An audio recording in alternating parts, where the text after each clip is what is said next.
Hi, magandang araw po ulit sa inyong lahat for our second reading of the day. Tingnan naman po natin kung ano po ang makikita natin sa araw na ito for our second reading of the day. Kamusta po kayo? Sana po ay napanood nyo na po yung ating live, no? At sana po ay nasa mabuti kayo lahat na pakiramdam sa araw na ito, no? Na-miss ko po talaga kayo kanina, kaya ako po ay nag-live. So, sana po ngayon ay napanood nyo na po yan bago po kayo tumalon dito sa ating second reading of the day.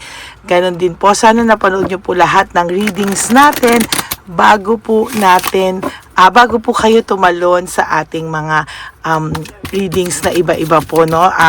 Like sa first, second, and third reading natin, ano? And I'll try to give you 4 readings for today. Pasensya na po kayo, medyo naging busy ako sa dami po ng mga tinitingnan ko sa araw-araw. Pagpasensyahan nyo lang po, no? So, kamusta po kayong lahat, no? Ito po, tayo po ngayon ay magbibigay po tayo ng second reading of the day today. Bago po yan, mamili muna po tayo ng 20 cards, or let's make it 22 cards for today. Ayan, no? So, pili tayo, no? 1, 2, 3, 4, 5, 6, 7, 8, 9, 10. 11, 12, 13, 14, 15, 16, 17, 18, 19, 20. Pili pa po tayo ng dalawa, 21 and 22. Ayan. Tabi lang po natin lahat ng mga hindi po natin napili. Lagay lang po natin dito. At basahin na po natin ang ating baraha. Okay? So, tingnan po natin kung ano po ang makikita natin sa reading of the day today, no? Disconnected, no? Siya po ay disconnected. Maaaring wala po kayong communication. Ako, pasensya na po kayo sa boses ko, medyo nagagaralgal na naman. Maaaring wala pa po kayong communication sa mga oras na ito. Maaaring ito pong taong to ay disconnected sa'yo, no? Or ikaw, no? Or someone blocked you, no? Baka itong taong to ay blinaka or ikaw ay nag-block sa taong to. Basta wala po akong nakikita na sobrang communication, or wala akong nakikitang constant communication between the two of you, no? Pero sasabihin ko po sa iyo, kahit wala po kayong constant communication, itong tao pong ito ay hindi po nakakatulog sa gabi, no, ng maayos, no? So sometimes kung kailan pong mag-isa na lang siya, kung kailan pong gabi na, tsaka ka po niya naiisip, or tsaka ka po pumapasok sa isipan nito, or dun po siya talaga, sasabihin ko sa iyo, nakakaramdam ng sadness, no? Sa buhay niya, no? Dun po siya nakakaramdam ng too much sadness, no? Kasi sa nakikita ko po talaga is mahirap po para sa kanya yan, ano, na ayan, no? Talagang hindi niya po talaga maipaliwanag ano ba yung nararamdaman niya. Bakit pag gabi, lalo na sa gabi, or time na mag-isa siya, kahit hindi gabi, kahit time na mag-isa siya, siya po ay nalulungkot sa mga oras na ito, no? Wheel of Fortune, kung inaakala mo po na naka-move on na siya sa'yo, no? Naiisip niya po lahat ng kabutihan na nagawa mo sa kanya. Kahit po itong taong to ay too much pride, too much ego, naiisip niya pa rin po yung talagang naiisip niya pa rin po yung kabutihan mo sa kanya. And sa totoo lang po, wala pong ibang tao or nakasama siya na gumawa sa kanya ng ganyang klaseng pag-aasikaso, ganyang klaseng pagmamahal. For some of you po, talagang iniintindi mo pagkain nito, pagpapahinga nito, problema nito. Ikaw po lahat, kung pwede mo lang ibigay sa kanya yung langit at lupa, ginawa mo talaga, because I can see and I can feel na talagang minahal mo po ang taong ito, no? Ayaw lang po niya na pinag-uusapan siya, no? Ayaw niya po ng very open siya sa mga tao, ayaw niyang chinagchichismisan siya, or ayaw niyang may makaalam sa totoong nangyayari sa inyo. Parang iniiwasan niya na siya yung ma-expose siya at lumabas na masama siya at mapag-usapan siya, ganon. Iba yung nakikita ko po na parang ayaw na ayaw ng taong itong pinag-uusapan siya, no? Hindi niya babalanse lahat ng nangyayari sa kanya ngayon. As a matter of fact, bumalik lang to sa dati niyang buhay, no, nung wala ka pa, no? Parang, kung akala mo okay na siya, no, mas lumungkot po siya nung nawala ka. Kasi naranasan na niyang may mag-asikaso sa kanya ng totoo, no? May mag-asikaso sa kanya ng tama. Pero sayang sinayang kanya, no? For some reason, pakiramdam niya na hindi kayo pwede. For some of you, parang marami na siyang reasons, no, na nagbago siya sa'yo. And sa ngayon po, talagang pinagsisisihan niya, pero hindi kanya kasi kayang panindigan, no? Very dissatisfied siya sa buhay niya ngayon after nang nawala ka. Very dissatisfied siya, no? Kung akala mo masaya siya kung sino man nakasama nito, kung meron man na third party, kung meron man itong Chabilitang Palaka, I tell you, this person will always compare you to this person, ano? And for some of you na walang third party, for some of you na meron, ikukumpara ka lang niya, no? Pero yung iba po parang kahit magkaroon to ng, alam mo yun, potential na third party, parang hahanapin ka pa rin niya. So, he or she will never be satisfied. Sinasabi ko po sa inyo. And, hindi po siya nakaka-move on. Hindi siya na magkaroon ng new beginnings. Ang buhay niya ay status quo lang, no? Go with the flow every day. Gigising siya sa umaga, matutulog siya sa gabi, and then the next day, same routine. Pero, aaminin ko po sa iyo, medyo nawala po siya sa direksyon ng buhay niya, no? Parang tinamad po siya kung dati, talagang walang oras sa ito dahil sa mga bagay na ginagawa niya. Ngayon, I will tell you, wala po itong kagana-gana. Wala po siyang kagana-gana, and puno po ng lungkot yung buhay niya, puno ng kamalasan ng buhay niya ngayon. And somehow, hindi niya po matukoy, hindi niya po alam kung ano po ba talaga ang kanyang gagawin sa buhay niya, no? Wala po siyang ginagawa. O sabi ko nga sa iyo, status ko lang siya sa buhay niya, no? Wala siyang ginagawa at talagang wala siyang action plans or wala siyang direksyon na patutunguhan sa ngayon. Wala siyang plano, no? In other words, wala siyang plano. Parang gusto niya lang laging magpahinga. Parang nung araw, wala itong pahinga kung ano mga pinagagagawa nito. Wala siyang pahinga. Pero now, parang nagkaroon siya ng pahinga because tinatamad siya sa mga bagay-bagay, no? Simula nang nawala ka, tinatamad na po siya sa mga bagay-bagay. And somehow, puno po ito ng stress, burnout.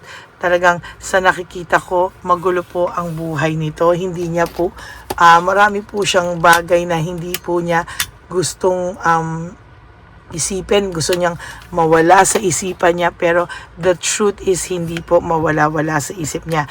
Ngayon naiisip niya yung pag-aalaga mo sa kanya, yung connection yung dalawa, and how you treated this person, ano? Talagang ngayon very nag-struggle din po siya sa money ngayon, no? If this person has business or sa trabaho or sa financial, meron po tong struggle, no? So mabuti na rin wala ka ngayon, ano?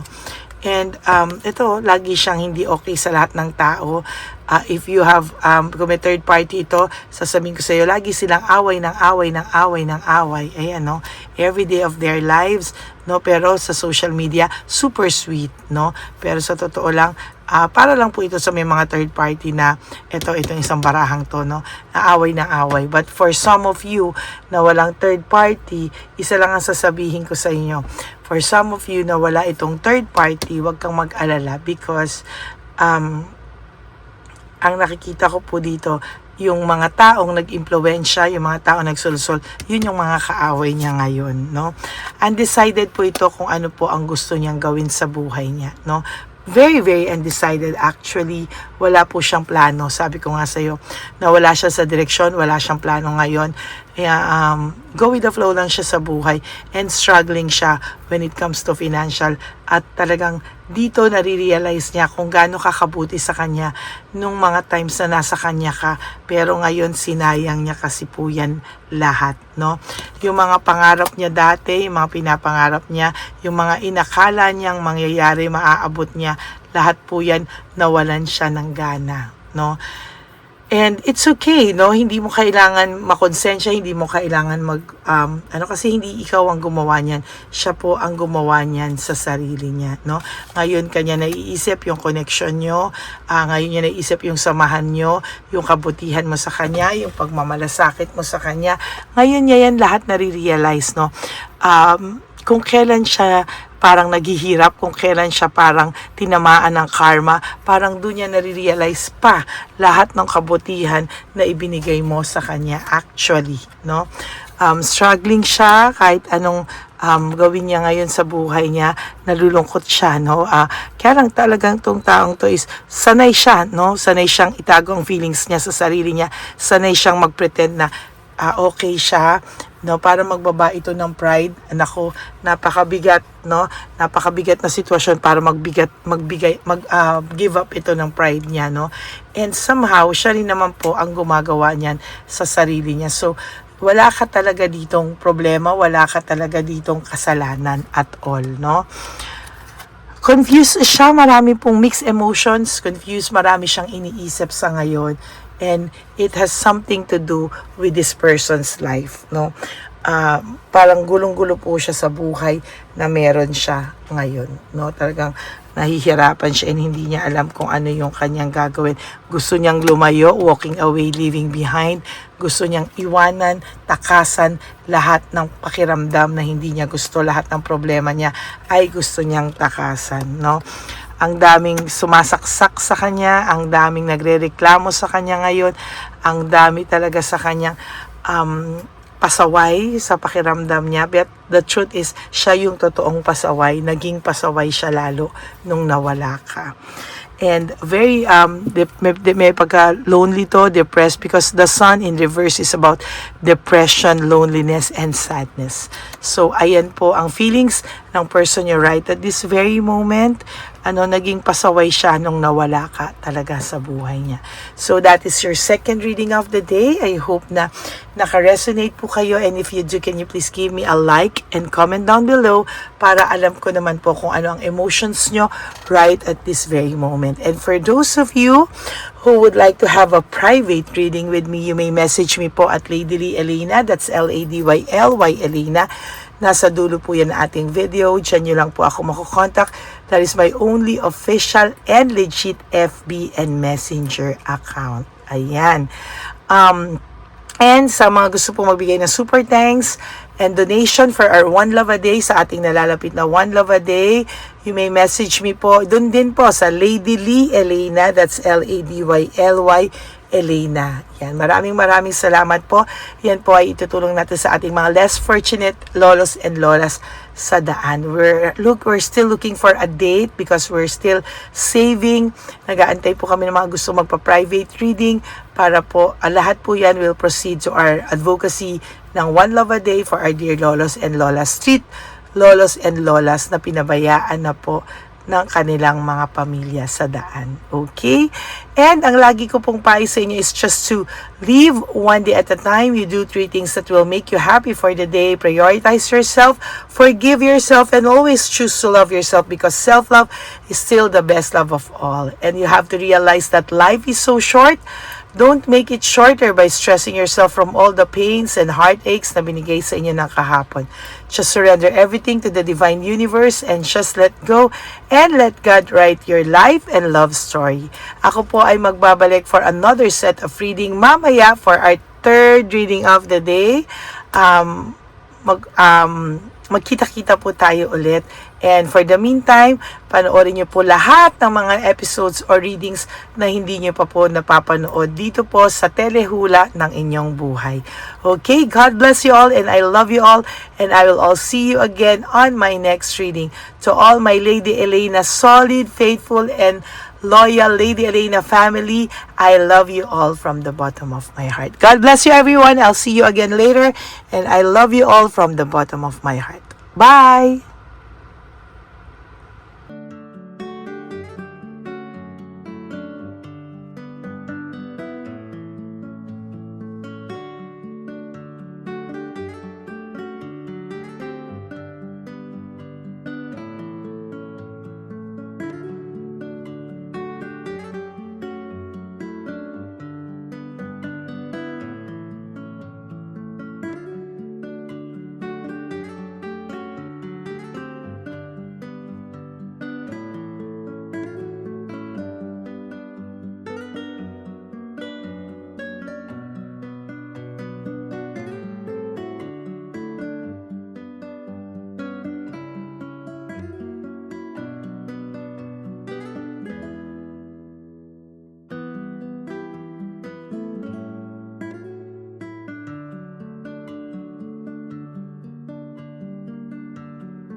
Bigay ni Papa Jesus. Ano sa'yo?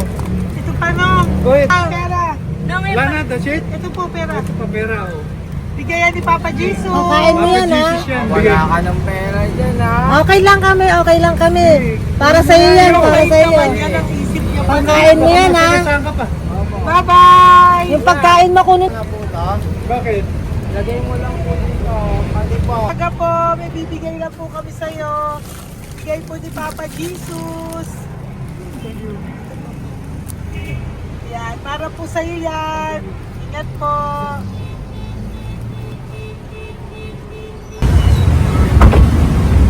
Magandang tanghali po.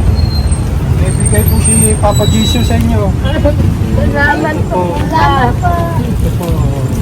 Salamat po. Sige siya po kayo sa Pampaw. Thank you po. God bless po, nanay. Ingat po kayo Apo, lahat. apo, apo. Ano po? God bless. Oh?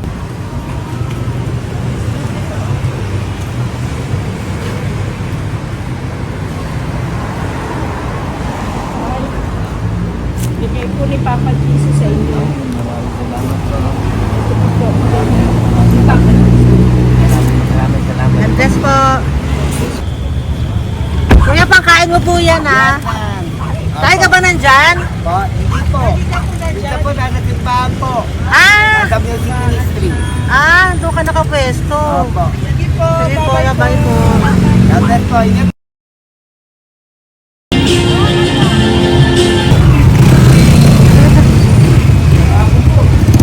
Pabigay po ni Papa Jesus. Thank you po, bye po. Meron pa eh. Bigay po ni Papa Jesus. Salamat po. Ayan.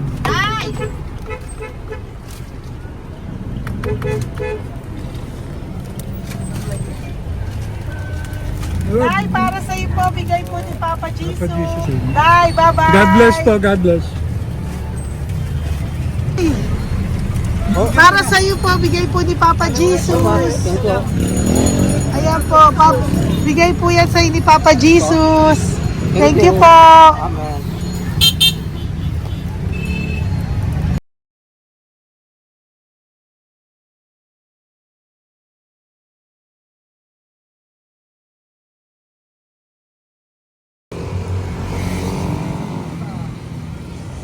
Bigay ni Papa Jesus.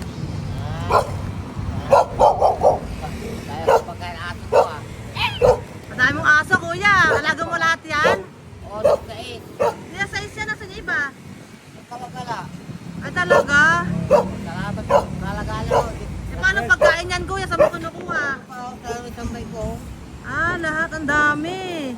Ang dami niya pong aso. Oy, ang daming aso ni kuya. Sais. May nagbibigay sa inyo pagkain. Nangangalakal ako. Okay po. Tapos, Hayaan mo kuya, pag nadaan ako, bibigyan kita ng dog food dito, ha? oo. Dito ka lang ba lagi? Oo, dito ako nagtutulog. Okay po, sige. Okay po. Marami din akong aso sa bahay, eh. Salamat po. Okay po. Isa. Kuya, pangkain mo yan, kuya.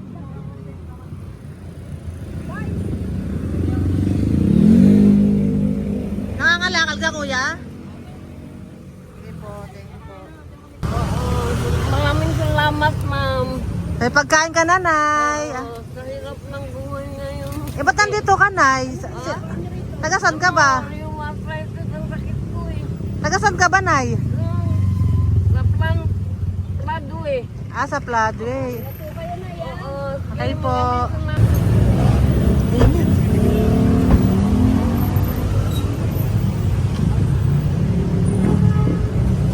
Nay! Bibigay ako sa'yo. Matandaan mo na ako. Ito. Hapon po. Pabigay Si po. tatay. Si tatay. Thank you, Nay. Habay po.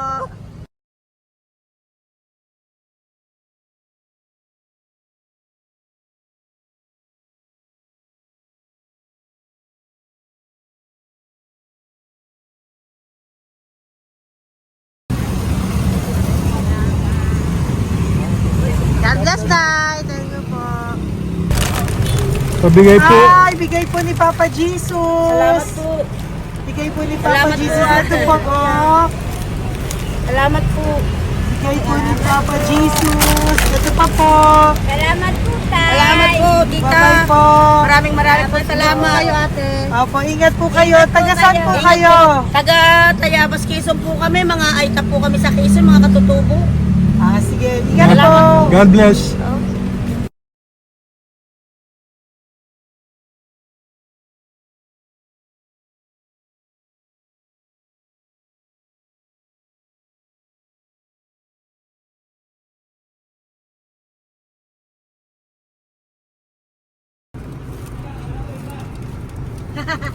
Tay, Tinatawag niya bigay po ni Papa Jesus. Thank you po. Ayan po. Sobrang Ang sipag mo naman, tay. sipag niyo naman po. Kanina po kasi, taglagas ngayon, taglagas. O, pang merienda niyo po yan, Sige po, ha? salamat po sa inyo. Tapos yung road bags po, Kala ko uwi sino niyo po. binubusinahan niyo eh. Sige Sige po, na bye-bye po. Sige po, salamat po. Bye-bye.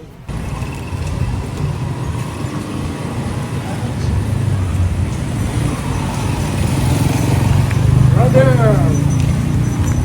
Basta, mabigay ni Papa Jesus ang sa'yo. Ang kaya mo yan, ba't hindi ka makatayo? Na ano ka? Ah, okay. Sige, bye-bye. Hello po! Tama. Para sa inyo po, bigay ni Papa Jesus. Thank you very much. Sige po, bye-bye po. God bless you. Tay! Magandang hapon po. Bigay po ni Papa Jesus. Ito pa po, Tay. Para sa inyo po. Bye-bye po.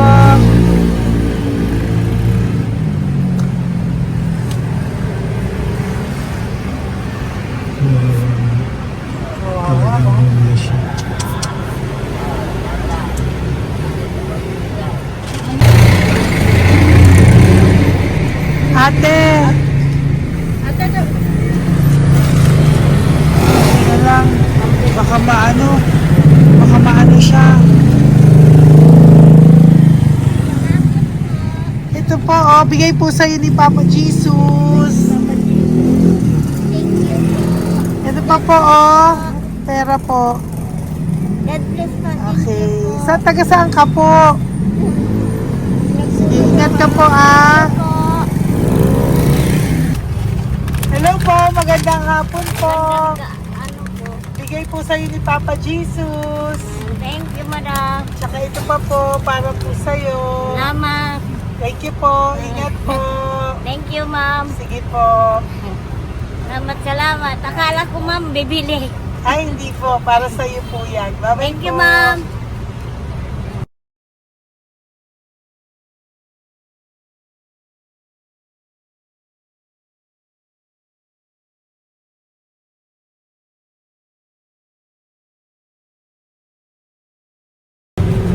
Hi. Hirap na hirap. Bibigay po ako ng uso. Hirap na hirap Dito siya. po tayo, dito sa kabila. Hindi mo siya lies pa yan. Kawawa naman. Hi, magandang araw po. Oh Lord. Bigay po ni Papa Jesus. Ay, ito po, ano yung pangdagdag po. Pagdagdag po, bigay po ni Papa Jesus. Thank you po. Thank you po. Kawawa naman.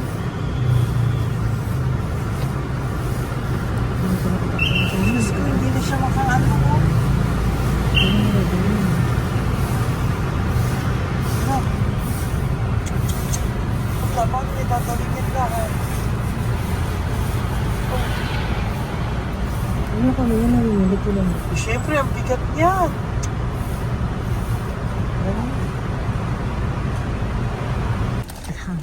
Kaya, bigay sa'yo ni Papa Jesus. Sige po, ma'am. Ay, yung palinis po, ma'am. Hindi na po, okay na Sige po. po. Ito po. Thank you ma'am. po. Thank you, sir.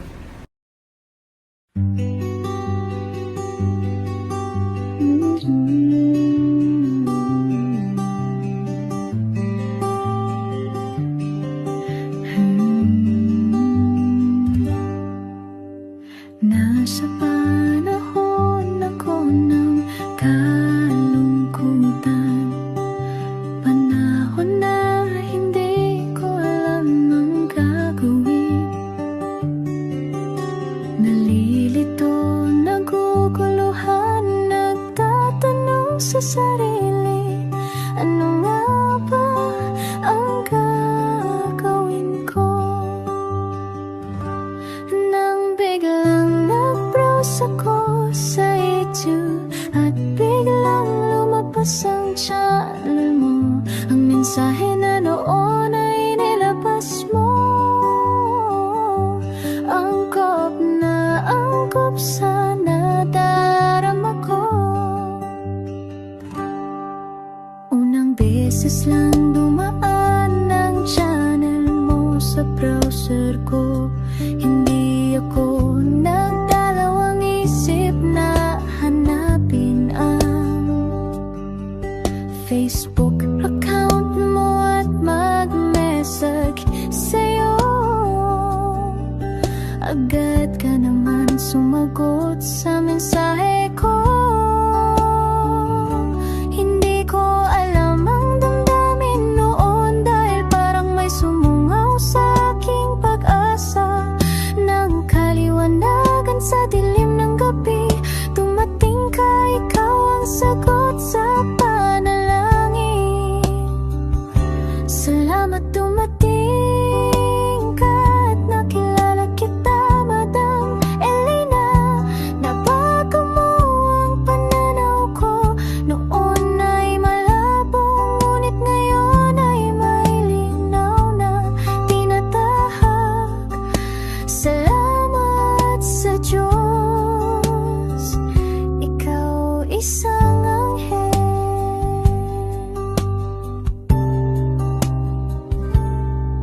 na inihulog sa lupa upang kami ay tulungan na magkaroon ng linaw sa buhay. Pinadaan sa'yo ang mensahe na naisip